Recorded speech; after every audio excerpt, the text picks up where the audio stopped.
안녕하세요.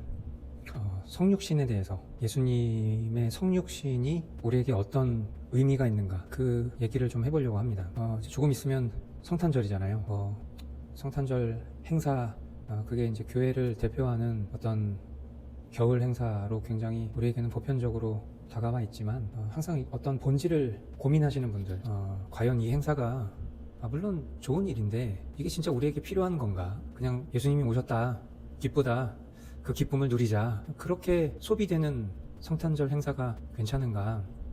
이런 생각을 하면은 너무 내가 좀 사람들한테 불편한 마음 줄 수도 있고, 그냥 같이 즐기고 말자, 뭐 이렇게 아마 생각하시는 분들도 있을 거라고 생각해요. 그분들에게 좀 제가 가지고 있는 어떤 평상시에 목회자로서가 아니라 같은 신앙인으로서 제가 고민하고 있는 이야기를 좀 나눠보려고 하는 겁니다. 성육신.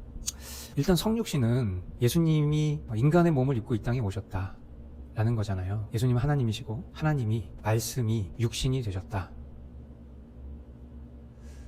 한번 깊이 생각해 보신 적 있습니까? 저는 믿음의 장성한 분량에 이르지 않으면 우리가 보편적으로 말하는 그 어떤 기독교 정신이나 가치도 그 본연의 본질의 의미를 우리가 이해할 수 없을 거라고 생각합니다. 왜냐하면 지금의 제가 과거의 저를 봤을 때 확신 있게 얘기했었던 과거의 말들이 얼마나 허접한 수준인지를 확인했기 때문이에요.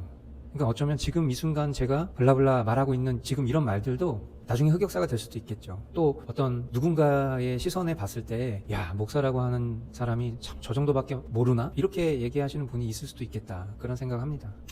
예수님의 성육신을 믿음의 장성한 분량에 이르지 못하면 깨달을 수 없다. 이건 마치 어떤 거냐면 아이가 어른이 되는 것과 같은 이치예요. 무슨 말이냐면, 그러니까 아이는 아이 수준에서 세상과 지혜를 얻죠.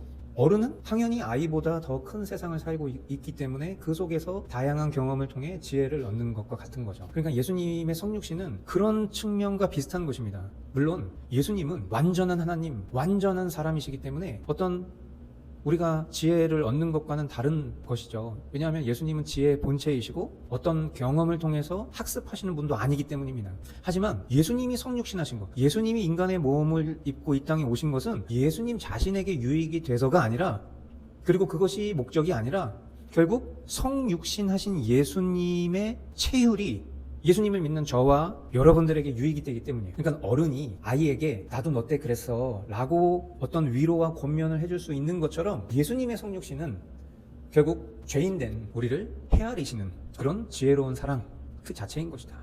그런 의미에서 요한복음에 보면 말씀이 육신이 되어 우리 가운데 사셨다. 말씀이 육신이 되어 우리 가운데 사셨다. 이게 얼마나 사랑스러운 표현입니까? 저와 여러분들도 이 영광을 볼 수 있게 되기를 바랍니다. 은혜와 진리가 충만하다는 것이 어떤 지식 수준이 아니라 저와 여러분들의 삶 가운데 경험되어지기를 원하는 것이죠. 짧은 어떤 저의 생각을 나눴는데 이게 무슨 말인지 이해 안 되시는 분들도 있을 겁니다. 우리에게 이 땅에 오신 예수님의 그 성육신이 우리의 어떤 느낌과 감정, 나의 만족과 유익을 위한 기쁨이 되지 않고 정말 성육신하신 그 예수님의 본뜻을 깨달을 수 있는 그런 장성한 믿음의 분량이 저와 여러분들에게 있기를, 그렇게 주님이 우리에게 그와 같은 은혜를 베풀어 주시기를 우리 모두 강청합시다. 감사합니다.